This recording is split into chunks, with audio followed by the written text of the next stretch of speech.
සාදරයෙන් පිළිගන්නවා සිරා commerce YouTube channel එකට. අද අපි කතා කරන්නේ මූල්‍ය ප්‍රකාශ පිළියෙල කිරීම කියන පාඩමේ ලාභ හෝ අලාභ ප්‍රකාශයේ ඊළඟ කොටස. ඊළඟට තියෙන්නේ බෙදා හැරීමේ වියදම් වලට පස්සේ පරිපාලන වියදම්. එහෙනම් අපි යමු ගණනට. හරි. අද අපි කතා කරන්නේ ලාභ හෝ අලාභ ප්‍රකාශයේ ඊළඟට නෝට් එක හැදෙන විදිය. මෙතනදී අපි අවශ්‍ය වන්නේ මොකක්ද කියලා බලමු. අවශ්‍ය වන්නේ ලාභ හෝ අලාභ ප්‍රකාශයේ උද්ෘත. එතකොට අපි බෙදා හැරීමේ වියදම් දන්නවානේ. එතනින් පස්සේ නෝට් එක හැදෙන විදිය කතා කරන්නේ ලාභ හෝ අලාභ ප්‍රකාශයේ ආකෘතිය මම සෙට් කරගන්නවා. හරිනේ. කොහොමත් අපි ආකෘතිය ලස්සනට රූල් කරගන්න ඕන. හරි. සෙට් කරගමු. වටනගම් තීර 3යි. දැන් පිටුවම ගන්න පල්ලහැට මෙනවා. හරිනේ. මේකේ මෙහෙමයි. වියදම් ඔයාලගේ කියන්නේ විභාගයේ ගානේදී වියදම් ගොඩක් දෙන්නේ නැහැ. පොඩ්ඩක් 1 2 1 2 එහෙම දෙන්නේ. හැබැයි දැන් මේකෙදී අපි දැන් හැම එකම ඉගෙන ගන්න ඕන හින්දා මම වියදම් ඔක්කොම ටික දානවා. ඒකින්ද මේක දික් වෙනවා. හරිනේ. එහෙනම් අපි සෙට් කරමු. රුපියල් දැම්මා. කඩේ නම ලියමු. හරිනිගේ ව්‍යාපාරයේ 25 12 31 දිනට. හරිනේ. එහෙනම් අපි සෙට් කරගමු. හරිනිගේ ව්‍යාපාරේ. හරිනිගේ ව්‍යාපාරේ 25 12:31 දිනෙන් අවසන් වර්ෂයේ ලාභ හෝ අලාභ ප්‍රකාශය. හරිනේ. එහෙනම් සෙට් කරගමු. ප්‍රධාන මාතෘකා ලියාගමු. විකුණුම් අඩු කරා විකුණුම් පිරිවැය මාතෘකාව ටිකක් ගහන්න. ඊට පස්සේ ලියමු අපි මුලතොග එකතු කරා ගැනුම්. ඊට පස්සේ ගෙනීමේ කුලි. ඒවා ටික සාමාන්‍ය විදිහට ලියාගෙන යන්න. ගෙනීමේ කුලි. ඊට පස්සේ විකිණීමට ඉදිරිපත් කළ තොග පිරිවැය. ඊට පස්සේ බොරුවට වගේ අගතොග අඩු කරනවා. අග ඉතිරි තොග. ඊට පස්සේ එනවා විකුණුම් පිරිවැය.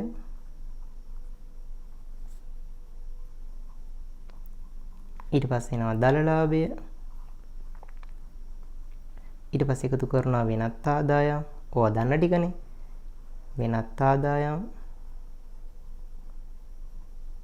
මෙතන රූල් 4ක් තියෙනවා. ඊට පස්සේ බෙදා හැරීමේ වියදම්.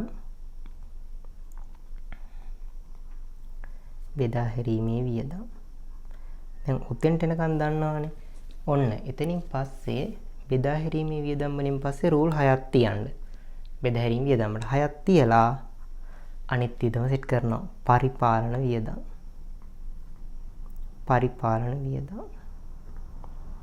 එතකොට මේ පරිපාලන වියදම් වලට එන ඒවා මොනවද කියලා මම කියන්නම්. පරිපාලන කියන්නේ ඔෆිස් එකේ වියදම්. තේරුණාද මම කියන එක?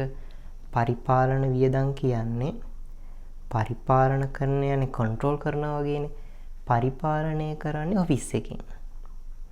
එතකොට ඔෆිස් එකේ වියදම් තමයි යන්නේ. ඔෆිස් එක කියන්නේ දැන් ඔය කම්පියුටර් බෝබේ ඉන්න නෝනා ඉන්නේ. අන්න එයාගේ. එතකොට එයාගේ පඩිය, ලිපි ද්‍රව්‍ය වියදම්, ලයිට් බිල්, ඊට පස්සේ කම්පියුටරේ ෂේ වෙනවා නම් ඒවා. අන්න ඒ වගේ දුරකථන වියදම්.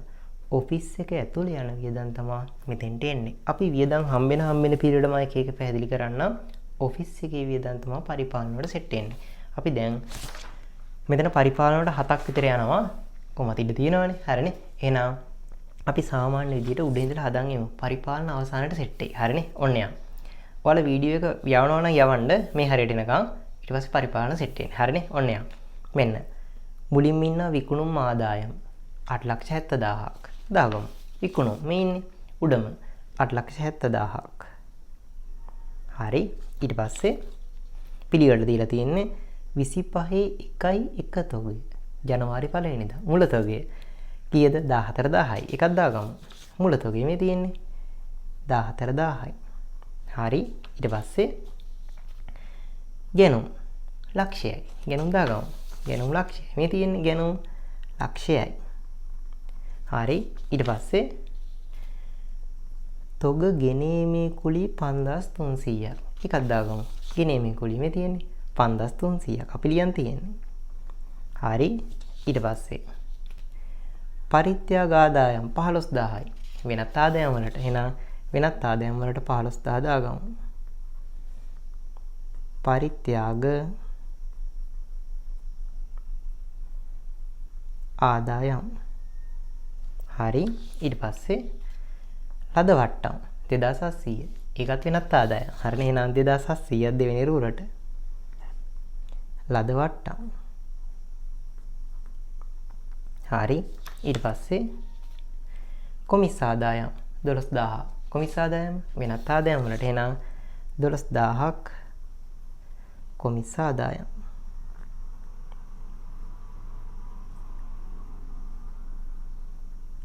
කොමිස් ආදායම්. හරි. ඊට පස්සේ බෙදා හැරීමේ රට ෂෙය 10000. බෙදා හැරීමේ වියදම් වලට හරිනේ. එහෙනම් 10000ක් බෙදා හැරීමේ වියදම් වලට පළවෙනි රූලෙන් දානවා. බෙදා හැරීමේ රට ෂෙය. බෙදා හැරීමේ රට ෂෙය. හරි. ඊට පස්සේ දුන් වට්ටම්. බෙදා හැරීමේ වියදම 2000යි. එහෙනම් දුන් වට්ටම් දාමු. 2000ක් දුන් වට්ටම්. දුන් වට්ටම් මම පිළිවෙලටමයි දීලා තියෙන්නේ. හරිනේ. ඊට පස්සේ බොල් ණය 1000ක්. බෙදා හැරීමේ වියදම් 1000 බොල් ණය.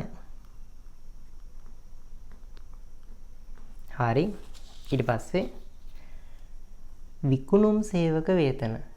විකුණන්නනේ බෙදා හැරීමේ 69000ක්. එහෙනම් 69000ක් විකුණුම් සේවක වේතන. විකුණුම් සේවක වේතන. හරි.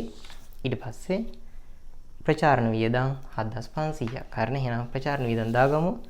බෙදා හැරීමේ 7500ක්.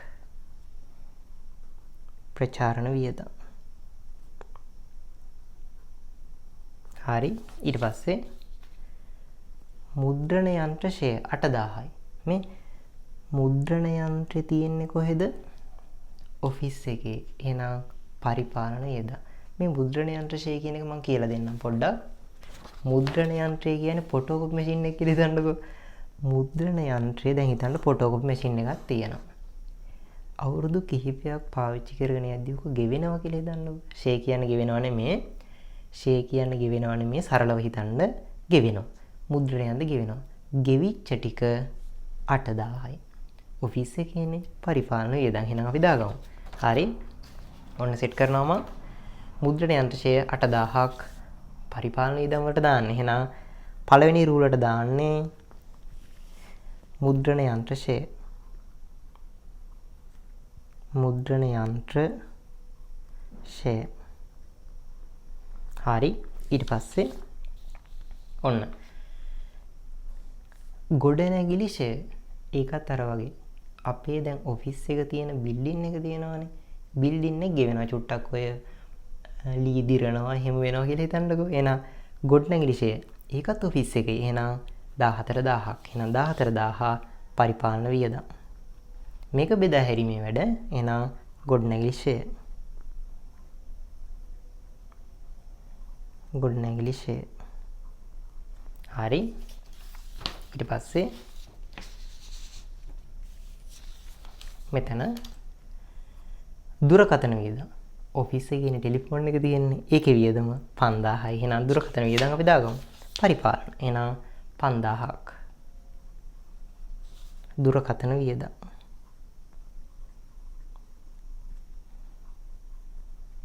දුරකථන වියදම්. අවුලට යන්නේ. හරි. ඊට පස්සේ මෙතන පරිපාලන සේවක වේතන. ඔෆිස් එකේ වැඩ කරන එක්කෙනාගේ පරිපාලන කියන්නේ ඔෆිස් එක. ඔෆිස් එකේ සේවක වේතන 82000යි. පරිපාලන වියදම්. එහෙනම් 82000ක් පරිපාලන සේවක වේතන. පරිපාලන සේවක වේතන. මෙතනදී මතක තියාගන්න පරිපාලන සේවක වේතන පරිපාලන වියදම්. විකුණුම් සේවක වේතන බෙදා හැරීමේ වියදම්. විකුණන වැඩේක බෙදා හැරීමේ පරිපාලන සේවක වේතන පරිපාලන වියදම්. හරි. ඊට පස්සේ එක පැටලී පරිපාලන සේවක වචනේ තියෙනවානේ. පරිපාලන වියදම්. බෙදා හැරීමේ වියදම් වල එන්නේ විකුණුම් සේවක වේතන, වෙළඳ සේවක වේතන. හරි. එහෙනම් ඊට පස්සේ විදුලිය 9300 ලයිට් බිල් ඔෆිස් එකේනේ. එහෙනම් දාගමු 9300 විදුලිය වියදම්. විදුලිය වියදම්. හරි. ඊට පස්සේ ලිපි ද්‍රව්‍ය වියදම් 2800. ඔය A4 කොලා නම් මම ඔෆිස් එකේනේ තියෙන්නේ. පරිපාලන 2800ක් ලිපි ද්‍රව්‍ය වියදම්. හරිනේ. ලිපි ද්‍රව්‍ය වියදම්. හරි. දැන් සුළු කරමු. සුළු කරද්දිත් කල්පනාවෙන් ඔන්න උඩ ඉඳලා පටන් ගන්නවා. හරි. මුලින්ම විකුණුම් පිරිවැය සෙට් එක 300යි 539යි 1යි. හරිනේ. අග ඉදිරි තොගයක් නැහැ මේ. අග ඉදිරි තොගයක් නැහැ. ආයෙත් 119 300ම එනවා. ඒක මේ පැත්තට ගන්න. 119 300ම 119 300 මේක වරහන් කරනවා මෙතන. හරිනේ. ඊට පස්සේ 8,70,000න් 119 300 අඩු කරන්න. එහෙනම් 700යි 0යි 6යි 5යි 7යි. එකක් ඉතුරුයි 7යි 8යි. හරි. දලලා වෙනවා 750යි 700. ඊට පස්සේ වෙනත් ආදායම් එකතු කරන්න. 700යි 9යි 2යි 29යි 700යි. හරි. 9යි හරි. 29යි 700ට මේක එකතු කරන්න 14යි එකක් ඉතුරුයි 0යි 8යි 7යි. එකක් ඉතුරු හරි 8යි හරියට හරි 7,80,400. මෙන්න මේ වියදම් ගනිද්දී දෙවෙනි රූලෙන් නවත්තන්න ඕන. ඔන්න මේක එකතු කරා 500යි 9 10 12 7 19 එකක් ඉතුරුයි 8යි 89යි 500යි. පහරි 10යි 19 එකක් ඉතුරුයි 8යි 89 500 මෙතනින් නැවැත්තුවා. පරිපාලනත් එහෙමයි. දෙවෙනි රූලට අරන් නවත්තනවා. මේ ටික එකතු කරන්න 8 3 11 එකක් ඉතුරුයි 13 18යි 20යි 29යි 31යි 3ක් ඉතුරුයි 12යි 121යි 100 දෙවෙනි රූලට දැම්මා නැවැත්තුවා. හරිනේ. 8 3 11 එකක් ඉතුරුයි 13 18යි 20යි 29යි 31යි 3ක් ඉතුරුයි 12යි 121 100 මෙතනින් තිබ්බ නැවැත්තුවා. ඔච්චරයි. තේරෙනවද? පරිපාලන වලට එන ටික මතක තියාගන්න ඕන. හරිනේ. එහෙනම් මේකට අදාළව අභ්‍යාස දෙකක් විතර අපි කතා කරමු ඊළඟ වීඩියෝ එකෙන්.